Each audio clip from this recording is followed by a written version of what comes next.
사실 우리가 예배한다는 것은 하나님께 드리는 겁니다. 하나님께 드린다는 것은 살아계신 하나님의 영을 우리가 체험한다는 것입니다. 그래서 예배라는 것이 중요할 수밖에 없는 이유가 이 예배를 통하여서 우리는 하나님을 발견하고 하나님의 역사하심을 체험하게 됩니다. 특별히 오늘은 메리 크리스마스, 우리의 성탄 주일입니다. 이 메리라는 그런 것은 여러분들이 아시는 바와 같이 기쁘다, 즐겁다, 감격스럽게 막 좋아하는 그러한 모습입니다. 그리고 크리스마스는 예수 그리스도께 경배하는 그러한 말씀입니다. 그런 의미입니다. 자, 여러분들 우리가 예배할 때에 과연 살아계신 하나님 앞에 감격스럽게, 여러분 기쁘게, 그리고 살아계신 하나님을 만나면서 그런 아주 벅찬 마음으로 예배하십니까? 근데 그런 예배가 진정으로 돼야 된다는 거죠. 이것이 메리 크리스마스입니다. 우리가 우리들 모든 삶을 살면서 과연 예배를 수없이 많이 들으면서 그 예배 안에 계신 하나님을 발견할 수 있을까? 그 예배 안에 역사하신 하나님을 발견할 수 있을까? 항상 하나님은 우리와 함께 하심으로 인해서 그 예배를 통하여서 역사하시고 인도하시고 만나주시기를 원하십니다. 그래서 저는 이 시간 여러분들에게 제안합니다. 오늘 예배는 중심은 여러분 자신입니다. 여러분들 자신이지만 여러분들 자신이 진정으로 하나님을 의지하면서, 하나님의 살아계심을 의지하면서 그 살아계심을 체험하면서 우리 진정으로 예배합시다라는 의미로 다 같이 일어나셔서 저 뒤에 계신 분들하고 앞에 계신 분들하고 같이, 특별히 모르시는 분들이 많으세요. 그래서 서로가 막 좀 인사를 하시면서, 오늘 또 새로 오신 분들 인사하시면서 우리 메리 크리스마스 서로 선포하시길 바랍니다. 우리 다 같이 일어나셨어요. 메리 크리스마스. 주변하고 앞분하고 다, 예, 저 뒤에도 가셔서 좀 인사도 하시고요. 예, 메리 크리스마스. 권사님.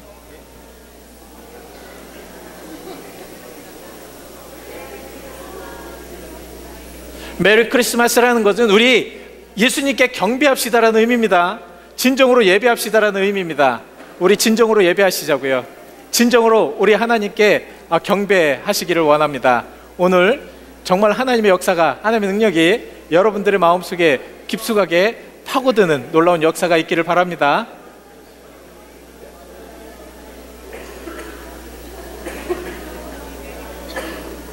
예, 메리 크리스마스 하시고요. 예, 반갑습니다.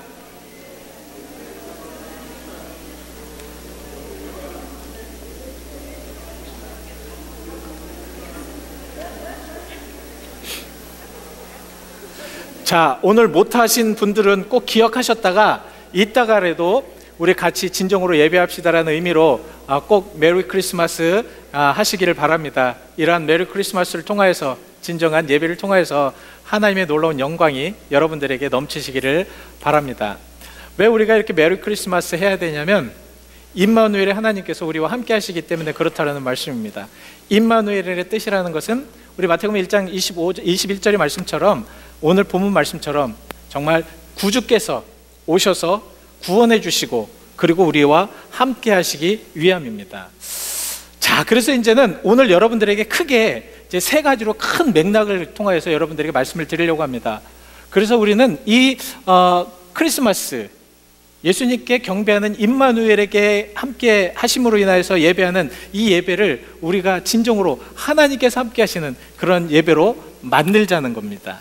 그래서 그것을 위해서 본질을 찾자는 거죠. 그래서 본질에 대해서 말씀을 드리고요. 왜 하나님께서 임마누엘의 하나님이 되셔야 되는가를 말씀을 드리고, 마지막으로는 그 임마누엘의 축복은 그런 우리에게 무슨 축복을 주시는가에 대해서 말씀을 드리려고 합니다. 첫 번째는 우리가 크게 이제 우리가 예배하는 그 본질, 예배해야 될 그런 본질을 한번 찾아가 보시자고요. 왜 우리가 임마누엘 예수 그리스도께 같이 함께 함으로 인해서 그렇게 예배해야 하는가?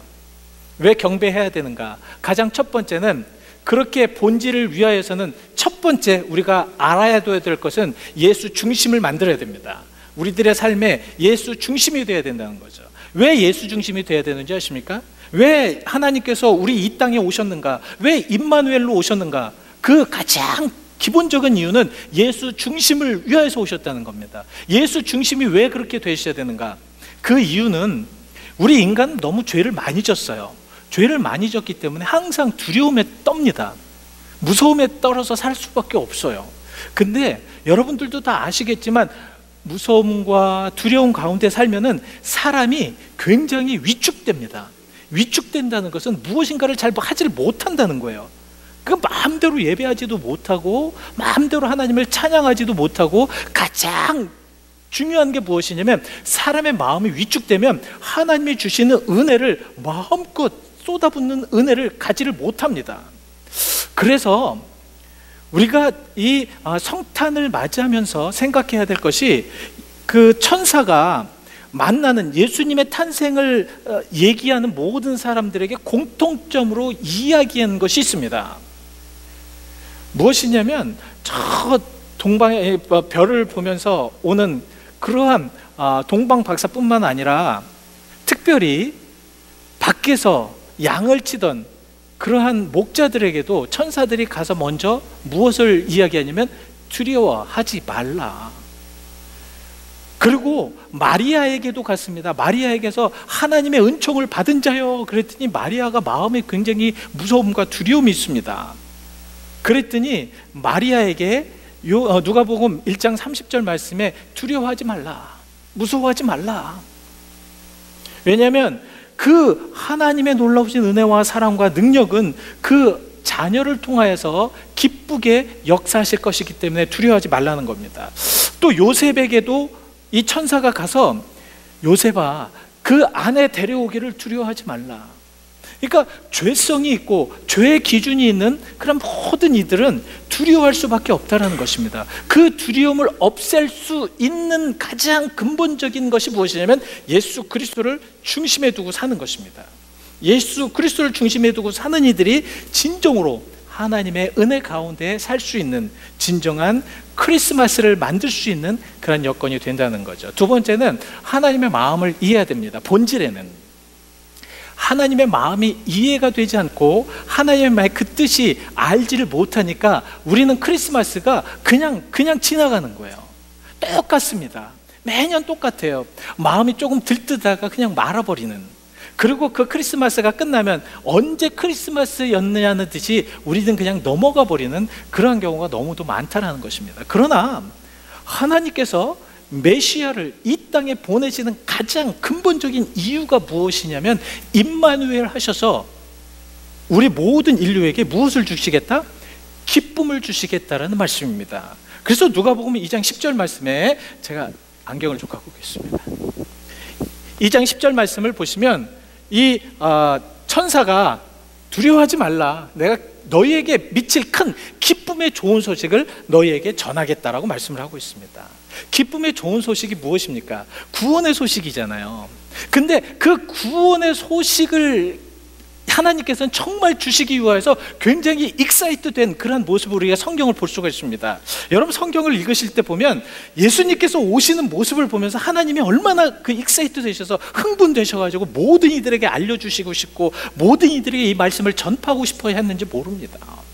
사람들이 그것을 무시할 뿐이었지 정말 하나님의 마음은 그랬다는 거예요. 이제는 온 인류를 구원하신 마지막 이제 히든카드를 보내셔서 이제는 모든 인류를 구원의 길로 그렇게 열어놓으셨기 때문에, 그렇기 때문에 하나님께서는 이 예수 그리스도 통해서 기쁨의 좋은 소식을 전하기를 원하셨다는 겁니다. 근데 여러분 그거 아십니까? 저는 올해에 저 말씀을 묵상하면서 이 수요 예배 또 말씀을 드렸지만 하나님의 마음을 한번 생각해 봤어요. 당신의 독생자를 보내시는 하나님의 마음은 과연 어떠셨을까? 참 쉽지는 않으셨을 거라는 생각이 듭니다. 그죠? 자기 아들을 죽이기 위하여서 이 땅에 보내셨다. 지질하게도 말도 안 듣고 정말 하나님의 그 모든 것을 다 해놨는데도 불구하고, 그 하나님의 말씀이 쏟아지는데도 불구하고 지질하게도 말들을 안 닿아가지고 끝까지 하나님을 부인하였던 그 인간들을 위하여서 지금 하나님은 독생자를 보내신 거거든요. 그것도 그들의 모든 죄를 사하시기 위하여서 정말로 아주 간절한 마음으로 보내셨습니다. 여러분 요한일서 4장 10절 말씀에는 어떻게 말씀을 하고 계냐면 하나님께서 이 우리를 사랑하사 우리 죄를 속하기 위하여서 화목제물로 자기 아들을 주셨 하겠다고까지 말씀을 하고 계십니다. 어떻게 자기 아들을 주시면서까지 우리 인간들의 죄를 구원하라고 하셨을까? 저런 하나님의 마음이 과연 어떠셨을까? 자기 아들을 화목제로 보내시는 그런 하나님의 마음이 과연 어떠셨을까?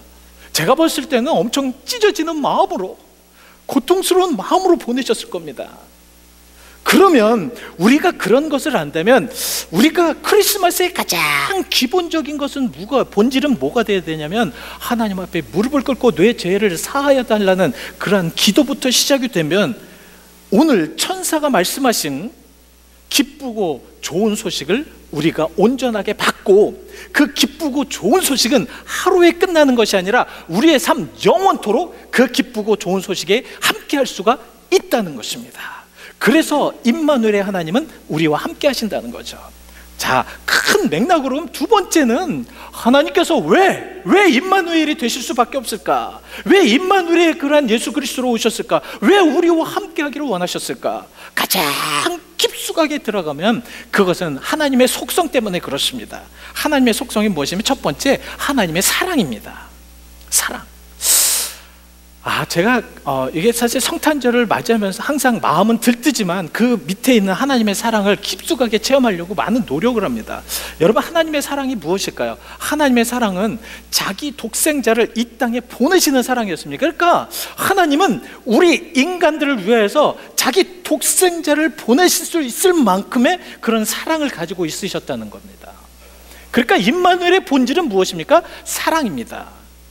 그래서 성경은 이렇게 얘기합니다. 요한복음 3장 16절에 하나님이 세상을 이처럼 사랑하셔서 독생자를 우리에게 주셨다.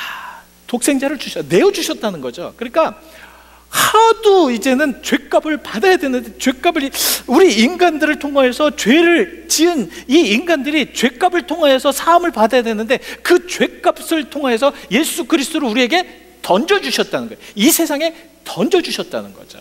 그래서 그 사랑을 통하여서 많은 이들이 진정으로 그 사랑을 믿고 깨닫고 영원한 생명을 얻게 하는 것이 진정한 임마누엘의 원하시는 것이었다.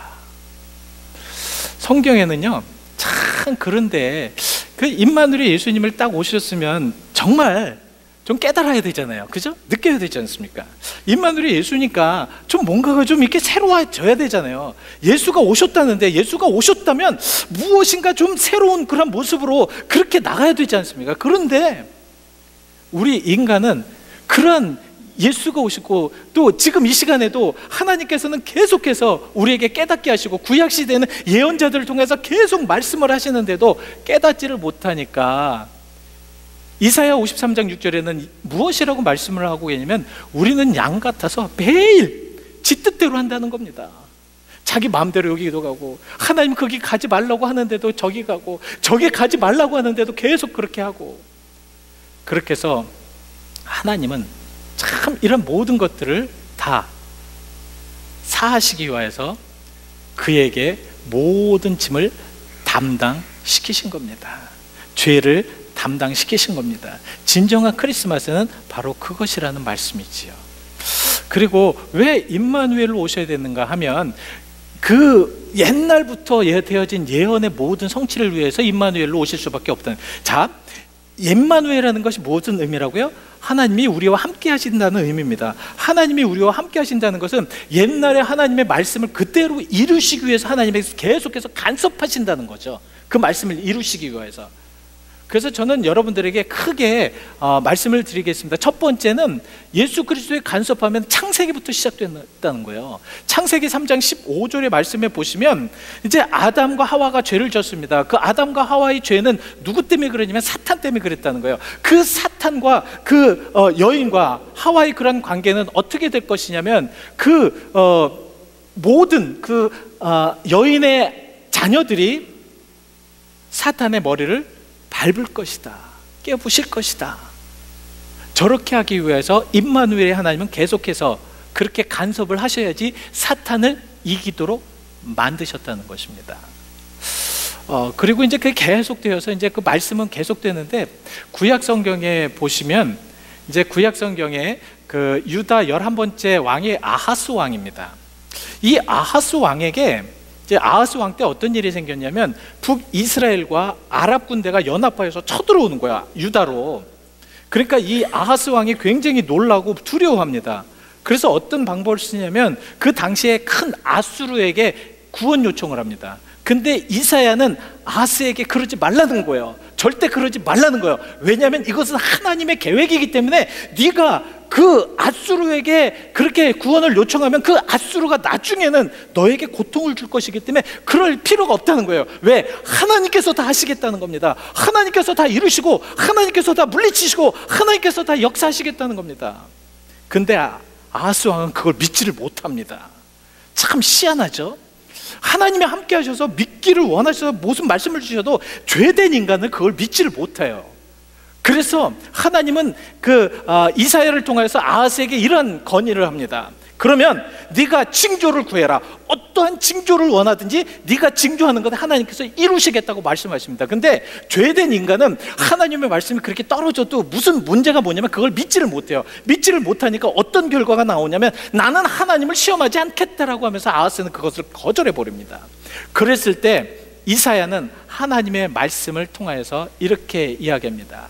이새의 줄기에서 이제 한 쌍이 날 것이고, 그리고 모든 죄에 담당하는, 그래서 한 처녀가 아기를 낳을 것이니 그 이름을 임마누엘이라고 하라고 그렇게 이사야서 7장 14절에 말씀을 하고 있습니다. 그래서 친히 징조를 너에게 부어줄 것이라. 보라, 처녀가 잉태하여서 아들을 낳을 것이요 그 이름을 임마누엘이라 하리라. 그 임마누엘은 창조 때서부터 되어지던 모든 임마누엘은 바로 지금 이 시간에도 우리들과 할 것이다. 아하스, 네가 아무리 네 마음대로 한다고 하여도 하나님은 그런 가운데서 우리 인간들과 함께 할 수밖에 없다라는 말씀이죠. 이러한 모든 것은 계속해서 이루어져서 이제는 메시아를 통하여서 인류를 구원하시기 위한 하나님의 계획이신데, 이 메시아를 통해서 인류를 구원하셔야 되지만 지금 여러분들 한번 보십시오. 신약 성경을 보시면 예수님 때의 왕은 헤롯 왕이었습니다. 이두메 사람이었어요. 그러니까 유다인이 아니었습니다. 그럼 성경은 이제 끝나는 것이니까.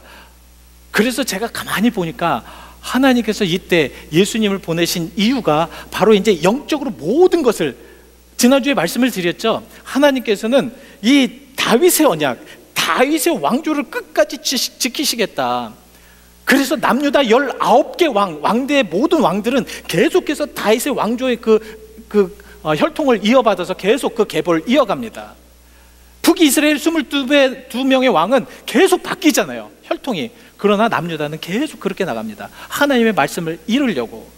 그것이 바로 열왕기와 말씀에 이렇게 말씀을 하고 있습니다. 12장 7절 말씀에 이스라엘 하나님 여호와께서 이와 같이 이르시기를 내가 너를 이스라엘 왕으로 기름 붓기 위하여 너를 사울의 손에서 구하였는데 그 모든 것들을, 너의 모든 것을 이으시겠다고 그렇게 약속으로 말씀하신 겁니다. 이런 약속의 말씀을 통하여서 하나님께서는 이 다윗 왕조를 통하여서 계속해서 왕위를 이으시겠다는 거죠. 그 영적인 그런 왕위의 역사하심이 바로 그리스도를 통하여서, 다윗의 자손 그리스도를 통하여서 계속해서 이으셨다는 것입니다. 이것이 예언의 모든 것을 이루시기 위해서 임마누엘은 우리와 함께 할 수밖에 없었다. 자, 그러면 임마누엘 하나님이 우리와 함께 하심의 축복은 무엇입니까? 첫 번째는 무엇입니까? 하나님의 자녀가 되는 것입니다. 임마누엘 축복은 우리에게 하나님의 자녀가 되는 권세를 주는 것입니다. 그래서 요한복음 1장 12절 말씀에 영접하는 자, 곧 그 이름을 믿는 자들에게는 하나님의 자녀가 되는 권세를 주셨습니다. 그래서 임마누엘 하나님께서는 우리들과 함께 하심으로 해서 계속해서 하나님의 자녀로 우리를 부어주시는 거죠. 넣어주시는 겁니다. 하나님의 자녀를 살도록 만드시는 겁니다. 그래서 그 하나님의 자녀가 정말 하나님의 그 뜻 안에서 잘 살아갈 수 있도록 만드는 것이죠. 그래서 임마누엘의 하나님은 우리와 함께 할 수밖에 없고, 그 임마누엘의 하나님의 축복은 우리가 진정으로 하나님의 자녀가 되는 것입니다. 이 하나님의 자녀가 되는 것, 그리고 임마누엘의 축복은 한순간에 끝나는 것이 아니라 계속해서 역사적으로나 아니면 현재의 모든 삶을 통해서, 또 환경을 통하여서, 시간을 통하여서 모든 것이 함께 다 이루도록 그렇게 만드셨다는 겁니다. 그래서 임마누엘의 하나님의 축복은 굉장히 큰 거죠. 그리고 임마누엘의 축복의 두 번째 축복은 무엇이냐면 회복입니다. 회복. 참 우리를 회복시키는 것. 우리 임마누엘 하나님의 축복은 회복입니다. 여러분, 하나님 형상을 회복하는 겁니다. 우리 죄로 인해서 완전 찌그러진 인생의 모습들, 참 이 죄가 많은 인간들은 얼마나 찌그러져 삽니까? 얼마나 흉측하냐고요. 요새는 사람을 죽여도 뭐 별로 그냥 뭐 그 얼굴에 표정 하나 없이, 잘못하여도 얼굴에 표정 하나 없이 더 당당한 그런 모습 속에 우리가 살아가고 있습니다. 그런 세대에 살아가고 있습니다. 이랬을 때에 정말 우리들의 모든 형상, 우리들의 형상은 뭔지 아십니까? 죄를 지었으면 얼굴에 죄를 지었다고 나타나는 것이 우리의 형상, 하나님의 형상이 되어야 됩니다. 잘못됐으면 잘못됐다고 그런 형상이 나타나야 됩니다. 그러나 우리는 그 얼굴에 완전 가면을 썼잖아요. 왜 잘못하여도 잘못한 것이 없이, 그 TV를 보든가 무엇을 봐도 참 잘못한 사람들 보면 너무 뻔뻔해요. 어떻게 그렇게 살아갈 수 있을까? 어떤 그런 모습으로 살아갈 수 있을까? 그러나 임마누엘이 우리 함께해서 축복은 무엇이냐면 하나님의 형상을 찾는 겁니다. 거룩한 형상을 찾는 겁니다. 우리가 그래서 하나님의 형상대로 살아가는 것입니다. 이것이 하나님의 임마누엘의 축복이 되겠다. 그래서 베드로서 1장 4절 말씀에 뭐라고 말씀을 하고 계시냐면 바로 이렇게 말씀을 하고 있습니다. 이로써 그 보대로 지극히 큰 약속을 우리에게 주사 이 약속으로 말미암아 너희가 정욕 때문에 세상에 썩어질 것을 피하여 신성한 성품에 참여하는 자가 될 것이다. 신성한 성품에 참여하면서 그 참여를 통해서 하나님의 영광을 이루실 것이다. 그래서 임마누엘의 축복의 마지막은 무엇이냐면 천국의 시민권을 우리가 갖는 겁니다. 그래서 빌립보서 3장 20절 말씀처럼 정말 우리 모든 것들이 이제 우리들의 모든 것을 천국의 시민권을 놓고 사는 거죠. 그래서 여러분들, 오늘 여러분들 하나님의 말씀을 들으시고요, 여러분들의 모든 시민권을 천국에 이제 초점을 두고 사시길 바랍니다. 이게 임마누엘의 축복입니다. 임마누엘의 역사입니다. 오늘 하나님께서 여러분들의 큰 은혜와 사랑으로 함께 하시고요, 오늘 이 예배를 통하여서도 여러분들 하나님을 만나시길 원합니다. 만나시길 바랍니다. 하나님이 여러분들과 함께 하시기를 원하시기 때문에 그렇습니다. 그래서 우리가 진정한 예배, 진정한 은혜, 진정한 하나님의 역사하심을 통해서 살아갈 때 하나님의 큰 역사는 함께 하실 것입니다. 그래서 여러분들 오늘 이 예배, 오늘 끝의 예배는 또 후주로 우리가 참 멋진 그런 음악을 여러분들에게 계속 이제 들려드릴 겁니다. 그러면 끝까지 한번 들어보십시오. 그리고 끝까지 들어보시고 그 가운데 역사하시는 하나님을 찬양하시길 바랍니다. 우리 이런 믿음을 가지고 사는 여러분들이 되시길 바랍니다. 우리 기도하시겠습니다. 하나님 감사합니다.